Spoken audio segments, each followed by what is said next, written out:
नमो नमः, नमस्कारः, वंदे संस्कृत मातरम। मैं हूं डॉक्टर सुनीता थत्ते और आज प्रारंभिक रचनानुवाद कौमुदी के आज के इस वीडियो में हम पढ़ने जा रहे हैं इस पुस्तक के अभ्यास 22 का प्रथम पृष्ठ भाग 1 नियमों वाला भाग अर्थात लेसन 44। हमारे आज के इस लेसन 44 के मुख्य पाठ्य बिंदु हैं नदी इत्यादि ईकारांत स्त्रीलिंग शब्दों के शब्द रूप, आत्मनेपदी लृट लकार, वृद्धि संधि और षष्ठी विभक्ति। तो ये हमारे सामने है प्रारंभिक रचनानुवाद कौमुदी के अभ्यास 22 का प्रथम पृष्ठ, जिसमें 20 शब्दों की वृद्धि होने से शब्दकोश के कुल शब्दों की संख्या हो गई है 440।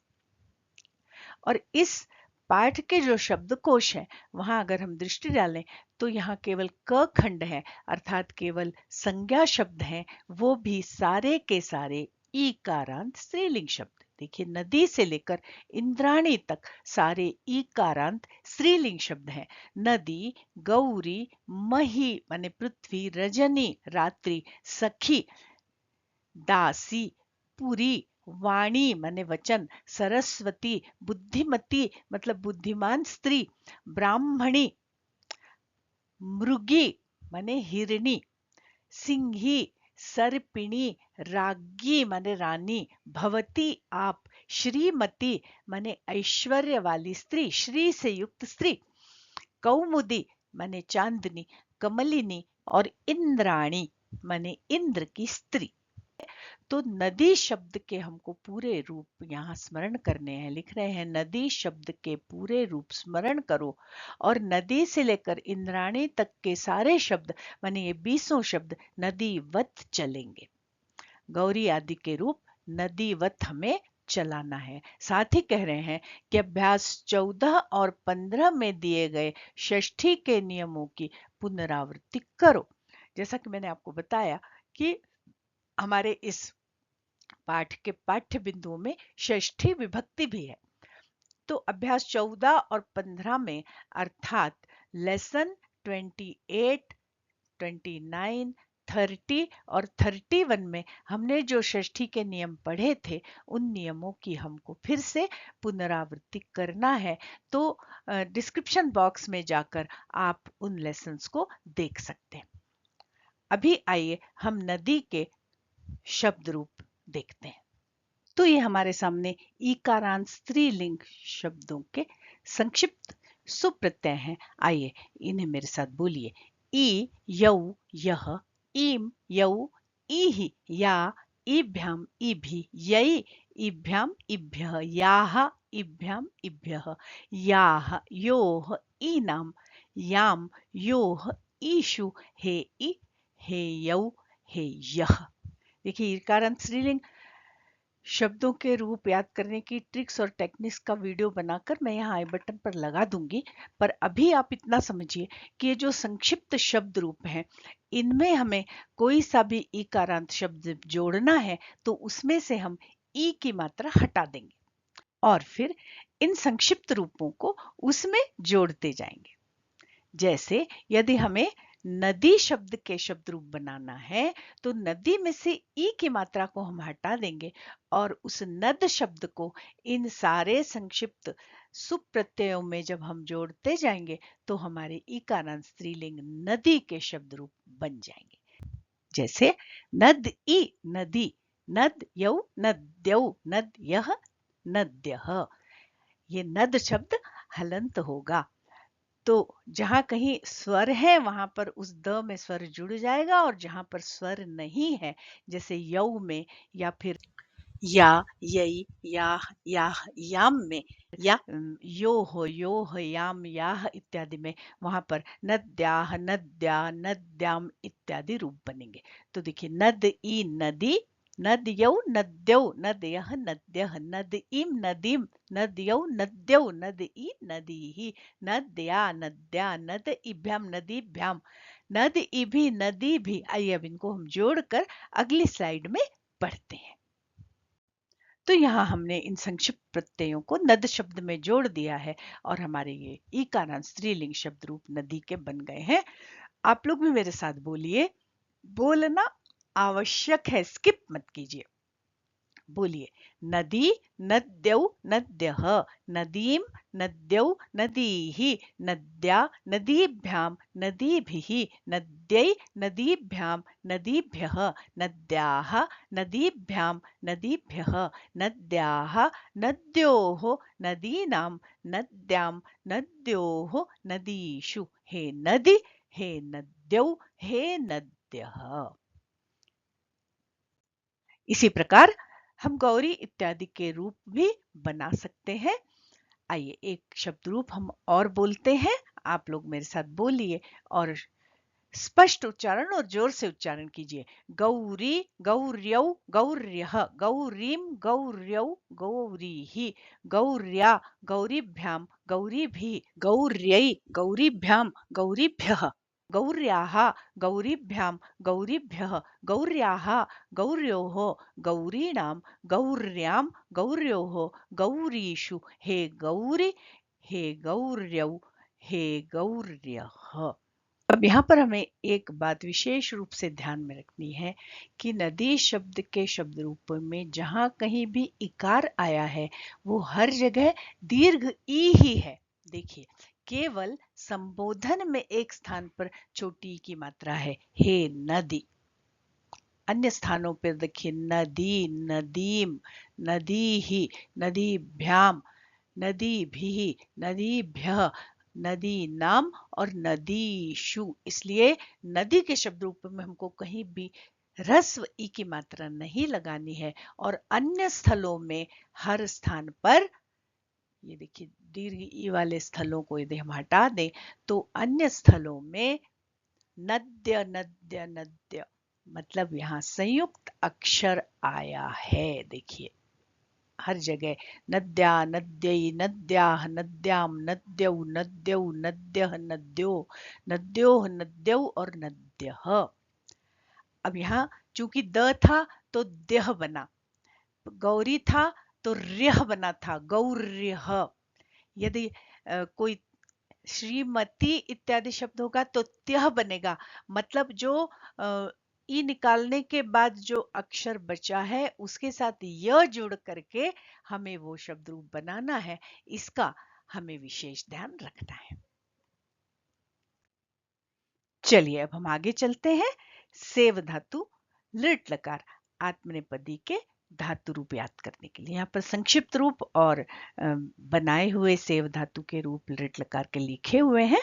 पर ये उससे पूर्व हम इसके विषय में और जानते हैं और फिर अगली स्लाइड में हम इनके रूप याद करेंगे। तो यहाँ कह रहे हैं कुछ धातुओं में इष्यते वाले रूप लगते हैं और कुछ में स्यते। जैसा कि हमने लृट रस्मई पदी में भी पढ़ा था कि कुछ धातुएं सेठ होती हैं, कुछ अनिट होती हैं। तो जो सेठ होती हैं उनके रूप लृट लकार में पठिष्यति, पठिष्यतः, पठिष्यन्ति इत्यादि चले थे और जो अनिट थी उनके रूप हमने दास्यति, पास्यति इत्यादि बनाए थे। इसी तरह इन आत्मनेपदी धातुओं में भी कुछ धातुएं सेठ हैं, अधिकांश धातुएं सेठ हैं जिनके रूप बनाते समय धातु और प्रत्यय के बीच में ई आ जाता है। तो सेविष्यते, वर्धिष्यते, मोदिष्यते, सहिष्यते ऐसे रूप बनेंगे। मतलब हमने जो आत्मनेपदी लट लकार के रूप याद किए थे उनमें हम इष्य लगा देंगे। सेवते बनाया था तो सेविष्यते हो जाएगा। वर्धते बनाया था, वर्धिष्यते हो जाएगा, तो लृट लकार बन जाएगा। पर कुछ धातुएं ऐसी हैं जिनमें ई का आगम नहीं होता तो उनमें स्यते वाला रूप लगेगा। जैसे लभ धातु है तो लभते बनाया था तो लभ स्यते। फिर इस भ को व्याकरण के नियमों से प हो जाता है और रूप चलते हैं लप्स्यते, रम के रंस्यते, नम के नंस्यते आदि। तो ये देखिए हमारे सामने लृट आत्मनेपदी टिंग प्रत्ययों के रूप लिखे हुए हैं। आइए पहले हम इनको पढ़ते हैं। सेट धातुओं में लगाने के लिए। इष्यते, इष्येते, इष्यन्ते, इष्यसे, इष्येथे, इष्यध्वे, इष्ये, इष्यावहे, इष्यामहे। जब हम इन्हें सेव धातु में लगाएंगे तो ये रूप बनेंगे। बोलिए मेरे साथ, सेविष्यते, सेविष्येते, सेविष्यन्ते, सेविष्यसे, सेविष्येथे, सेविष्यध्वे, सेविष्ये, सेविष्यावहे, सेविष्यामहे। और जब इनको हमने वृद्ध धातु में लगाया तो वृद्ध को हो गया वर्ध और उसमें जुड़ा इष्यते, तो हमारे रूप बने वर्धिष्यते, वर्धिष्येते, वर्धिष्यन्ते, वर्धिष्यसे, वर्धिष्येथे, वर्धिष्यध्वे, वर्धिष्ये, वर्धिष्यावहे, वर्धिष्यामहे। अब भ्वादिगण की धातुओं को अनेक लकारों में चलाते समय उनमें क्या परिवर्तन होते हैं, जैसे वृद्ध को वर्ध, मुद को मोद हो जाना, या धातुओं को क्या आदेश हो जाते हैं, जैसे दृश को पश्य या गम को गच्छ आदि हो जाना। ये सारे नियम मैंने लट परस्मयी पदी धातुओं के वीडियो में विस्तार से समझाए हैं। यहाँ आई बटन पर लगा रही हूँ, आप उस वीडियो को देखकर उन नियमों को विस्तार से समझ सकते हैं।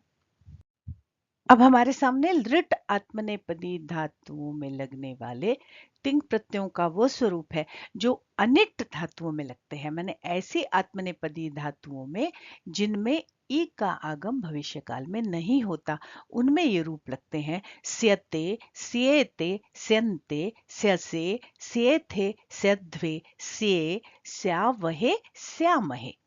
तो आइए एक अनिट धातु में हम इन तिंग प्रत्ययों को जोड़कर धातु रूप बनाते हैं लृट लकार के।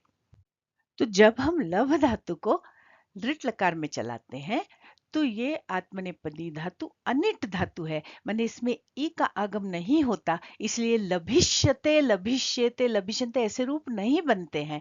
तो क्या होगा, लभ में सीधे सीधे स्यते जुड़ जाएगा, लभ स्यते, लभ सेते, लभ स्यन्ते। अब यहाँ एक प्रश्न उठता है कि लभ स्यते था तो यहाँ पर प कैसे हो गया, लप स्यते क्यों हो गया, लभ स्यते क्यों नहीं हुआ?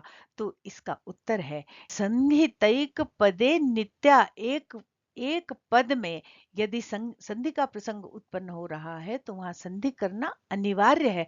तो यहाँ पर चर्त्व संधि का एक नियम लग रहा है जिसके कारण लभ धातु के भ को मतलब चतुर्थ वर्ण को उसी वर्ग का प्रथम वर्ण हो रहा है, लभ की जगह लप हो रहा है और हमारे रूप बन रहे हैं लप्स्यते, लप्स्येते, लप्स्यन्ते, लप्स्यसे, लप्स्येथे, लप्स्यध्वे, लप्स्ये, लप्स्यावहे, लप्स्यामहे।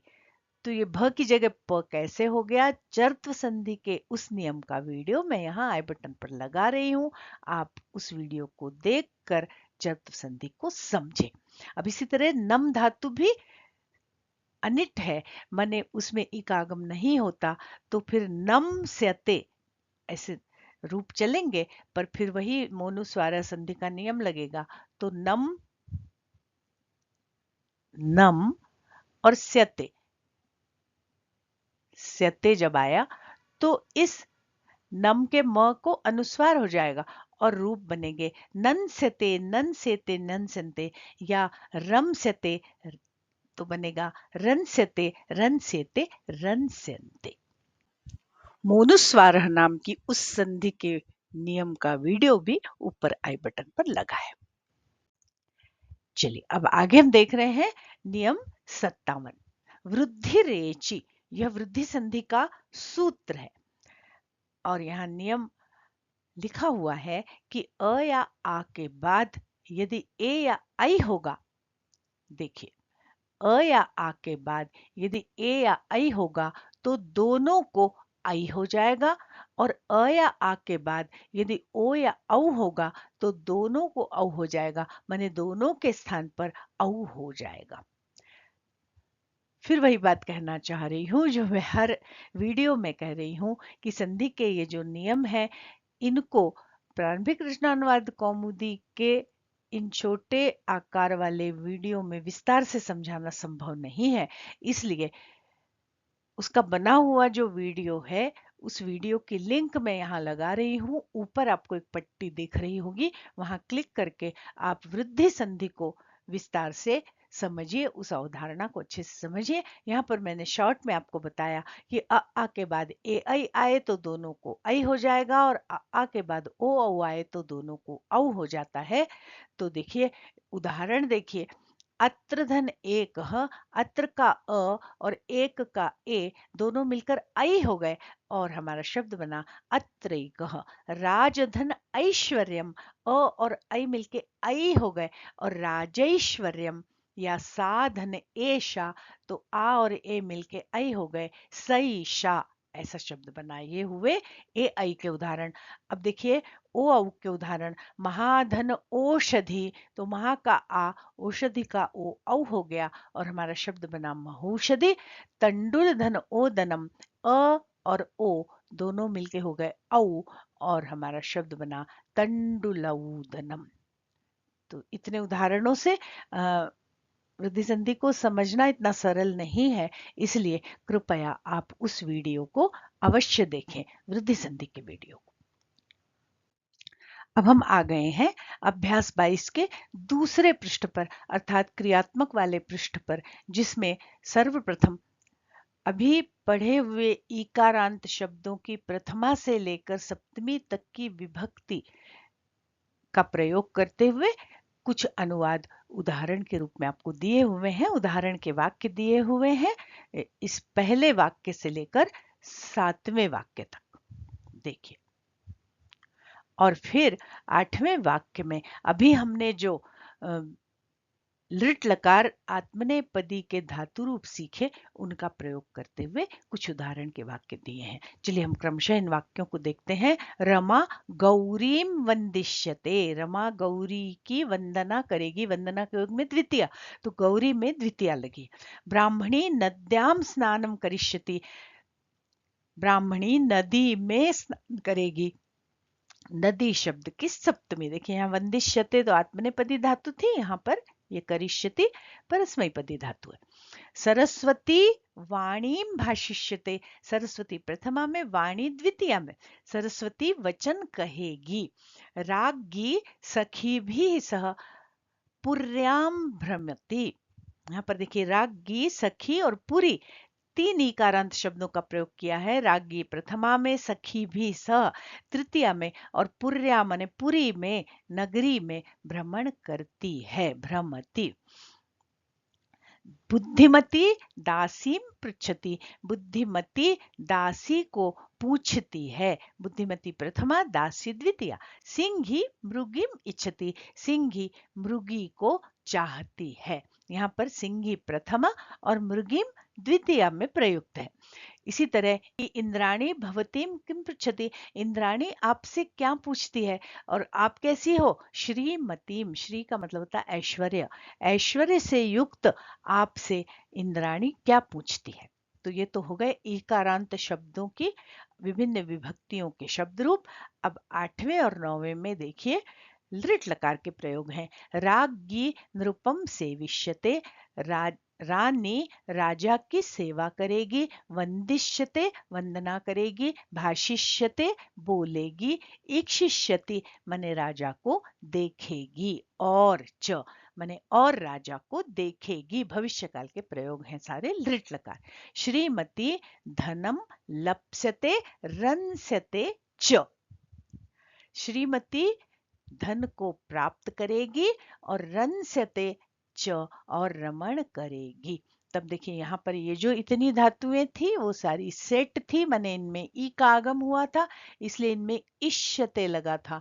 और ये जो दो धातु हैं लभ और रम, ये अनिट धातुएं हैं, अर्थात इनमें ई का आगम नहीं हुआ, इसलिए लप्स्यते और रंस्यते ऐसे रूप बने हैं। आइए अब हम देखते हैं अनुवाद क्या पूछे हैं आपसे। उसके पूर्व अगर आपने अभी तक इस चैनल को सब्सक्राइब नहीं किया है तो जल्दी से इसे सब्सक्राइब कीजिए। इस पाठ में पढ़ाए गए सारे नियम और अवधारणाएं यदि आपको अच्छी तरह समझ में आ रही हैं तो इस वीडियो को लाइक करें, अपने संस्कृतानुरागी और संस्कृत पढ़ने वाले छात्रों और मित्रों के साथ शेयर करें, तथा यदि वीडियो पसंद आ रहा है तो भाई अच्छा सा कमेंट भी करें। तो संस्कृत बनाओ इस प्रश्न के अंतर्गत 3 खंड हैं, क, ख और ग। तो क खंड के अंतर्गत अभी हमने जो इकारांत शब्द रूपों की विभिन्न विभक्तियों को जाना, उनका प्रयोग करते हुए अनुवाद करना है। नदी को देखो, नदी में स्नान करो, नदी की द्वितीया, नदी की सप्तमी, नदी का जल मीठा है, नदी की षष्ठी, जल के लिए नदी पर जाओ। तो नदी पर लिखा है, ऐसा लग रहा है सप्तमी लगाए, पर सप्तमी नहीं होगी, गम धातु है इसलिए द्वितीया लगेगी। नदीम गच्छ, रानी पार्वती को प्रणाम करेगी द्वितीया, पृथ्वी पर सप्तमी पृथ्वी की, और भवती इंद्राणी, रानी, दासी, सखी, बुद्धिमती, ब्राह्मणी, सरस्वती, मृगी, सिंगनी इत्यादि शब्दों के, माने इत्यादि इकारांत शब्दों के विभिन्न विभक्तियों में प्रयोग करके यहाँ पर हमको अनुवाद करने हैं। ख खंड के अंतर्गत आप देखेंगे पुत्र माता को स्मरण करता, खेद पूर्वक स्मरण करने में षष्ठी लगती है।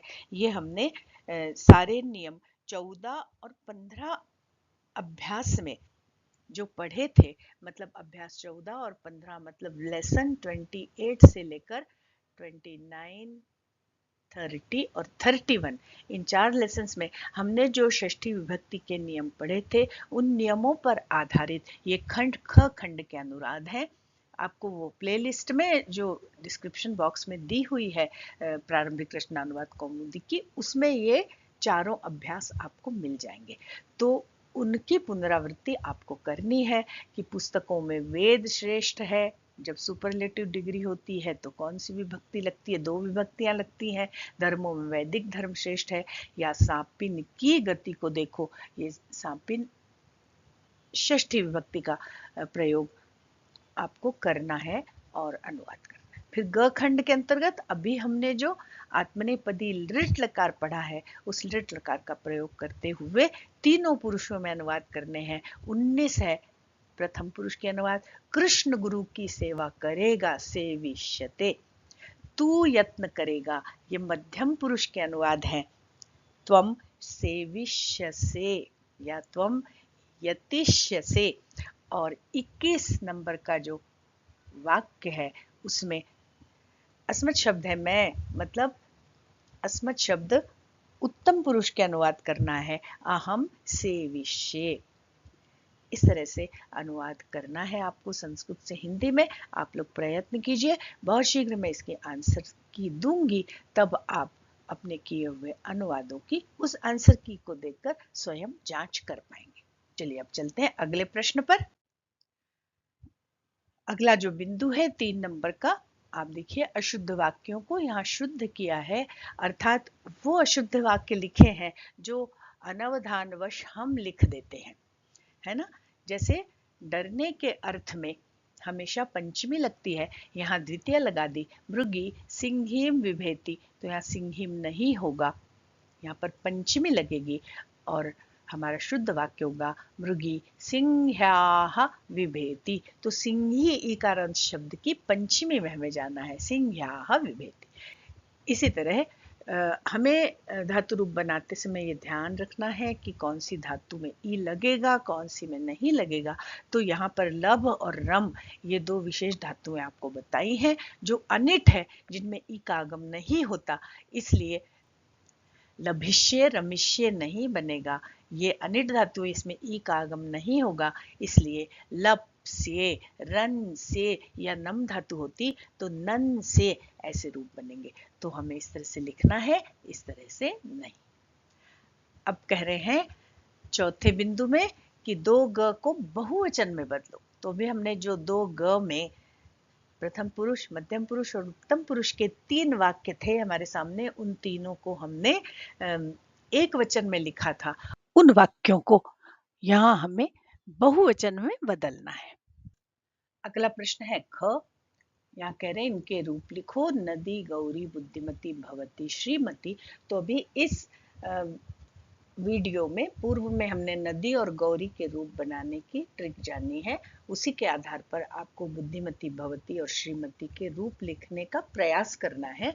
आंसर की के वीडियो में आपको ये उत्तर मिल जाएगा। इसी प्रकार ग बिंदु में कह रहे हैं कि इनके लृट लकार के रूप लिखो। सेव, लभ, वृद्ध, मुद, सह, याच, वृत्त, भाष, लभ, रम इत्यादि। तो अभी हमने लृट आत्मनेपदी सेव धातु और लभ धातु के रूप बनाए हैं। उनको देखकर आप इन धातुओं के धातु रूप बनाने का प्रयास कीजिए लृट लकार में। इसके उत्तर भी आपको आंसर की में मिल जाएंगे। इसके बाद यहाँ पर कुछ शब्द दिए हुए हैं जो सारे ही क्रियापद हैं। सेविष्यते, शिक्षिष्ये, सहिष्ये और लप्स्यते तथा रंस्य। इनका प्रयोग करके हमको वाक्य बनाना है। और यहाँ पर संधि करने के लिए कुछ पद दिए हैं। अत्र धन, एषः, न धन, एतत्, पश्य धन, एतत्, सा धन, एषा।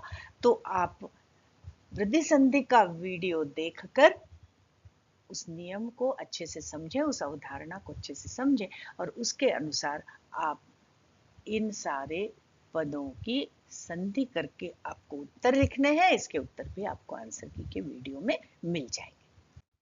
आशा है कि इस वीडियो में पढ़ाए गए अभ्यास 22 के सारे नियम और अवधारणाएं आपने अच्छी तरह से समझ लिए होंगे। और यदि आपको यह वीडियो अच्छा लगा है तो इसे लाइक करें, अपने मित्रों और छात्रों के साथ इसे शेयर करें तथा अपने कमेंट्स देना न भूलें। तो आज के लिए बस इतना ही। बहुत शीघ्र मिलते हैं इस अभ्यास की आंसर की के साथ या किसी नूतन अवधारणा के साथ। तब तक के लिए नमस्कार।